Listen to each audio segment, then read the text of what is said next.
we're still waiting on some of the panelists to show up, but I think we can get started. Like I said, they'll just catch up where they come in at. We got a lot of stats, a lot of videos and questions to get to. So I guess we'll start it with the stats like we normally do. Also, to everyone watching, I am Jay Strada, your host. Like I said, let's get into it.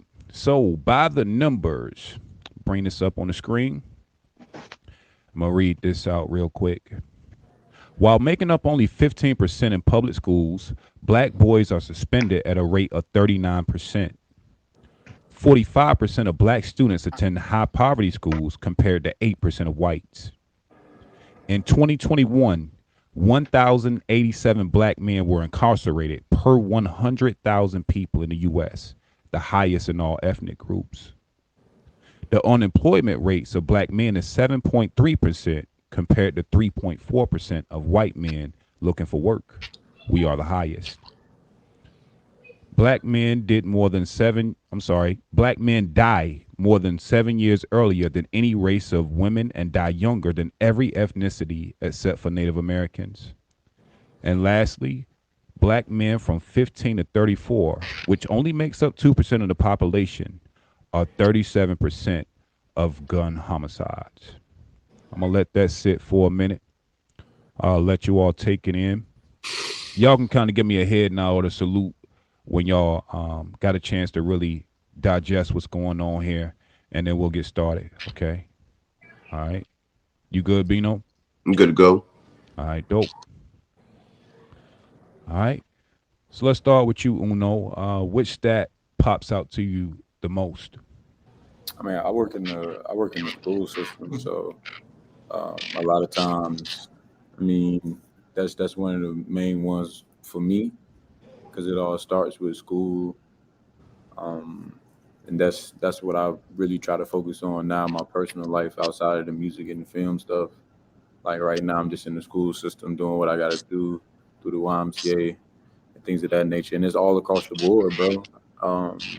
How we grew up, how other people are growing up. All these young black boys, man, from the West Coast all the way to, North Carolina is all the same. It just looks different, but it's literally all the same. So that right there is something that I strive to have my hand in. That I feel like is a system that I can have, full control on and turn it, the way that I want to turn it in my own little world. You know what I'm saying?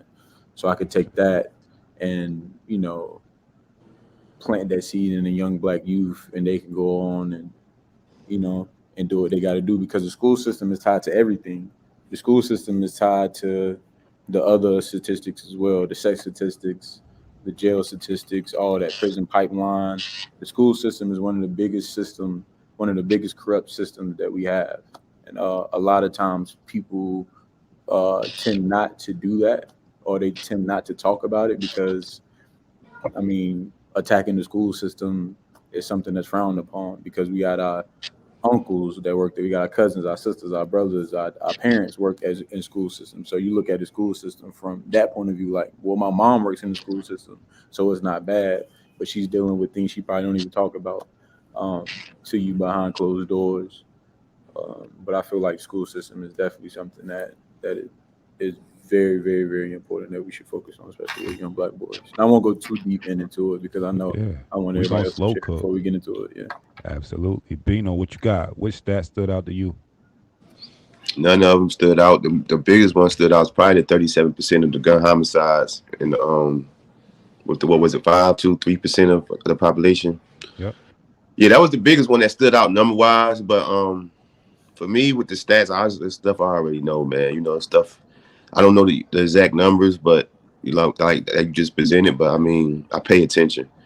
Um, like Uno said, the school system is something too. Public school system. It's not set up to cater to black boys. So, I don't know. I don't know how that'll ever work in America. You know what I'm saying? It's almost like we have to start governing ourselves more than anything, because the public school system, the American school system. My mom come from the school system as well, as y'all know. Y'all remember what she told us? Like, she don't even believe in that stuff no more. You feel what I'm saying? Yeah. Yeah. Because the way it's not set up for us to succeed. They'll never cater for us or care enough for us to succeed. And the people that that could change that, I don't think would ever care. You feel what I'm saying? We know who are in them higher ups governments and these state laws and all these laws that's passed. Nobody gives a damn about us. In return, we don't give a damn about each other as well. The people that are leaders that has voices to the mass of us. Um,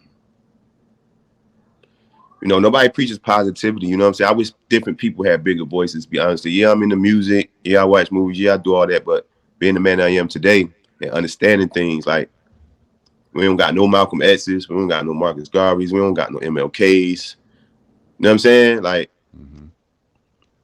that influence is fucked up, man. It's a deaf culture. Like I said like I always say, man, we represent the deaf culture, man. Yeah. I think that the one of the issues we have is that back when we had the Marcus Garveys and the Malcolm X's, I think as a people we were in a different place, right? I think the idea that as black people we were striving for equality, it made it easier for a spokesperson to step up and lead the charge. I don't think that as a people we are in tuned enough. Like we're not excited enough to pick another young leader or someone that's emerging as a leader to speak about these issues because not as organized as we used to be, right?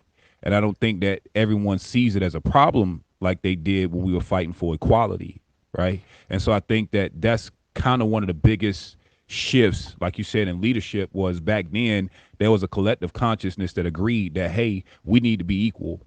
So it was easy for you, not easy, but it was easier for us to find the Medgar Evers, for us to find the Martin Luther Kings, for us to find the Malcolm X's, for us to find the Marcus Garveys. That was something that was collectively decided by men and women of color that we need to be represented. Like you said, I think that it falls on deaf ears when those that are the most affected don't see the dire need to find representation. Yeah, we already gonna have to go. We already gonna have to battle against the algorithm thing on the internet, and Yeah. because it's some guys out, it's some independent young leaders out here, but we don't hear them, right? Right. They get overshadowed by the music, the movies, and the negativity. So just understanding the enemy itself first and foremost. You know what I'm saying? Like you said, I agree exactly what you said. Like the people that go through it and actually know what's going on, they don't even care enough to. You know what I'm saying? Like each his own, I guess, is out here now. It's the each his own mentality. You know what I'm saying? That part. That part. Before we get to Wardy, I want to welcome Leem to the building. DJ Leem in the building. What's up, brother? Think you're muted, brother. Yo, Can you hear me Leem now? muted. Yeah, I can hear you now, brother. What's going on, everybody? Chilling, What's up, chilling. man? What's up, brother? All right. We're gonna go to Wardy, and then we're gonna slide to you, Leem, here in a second. So, Wardy, what statistic stood out to you the most?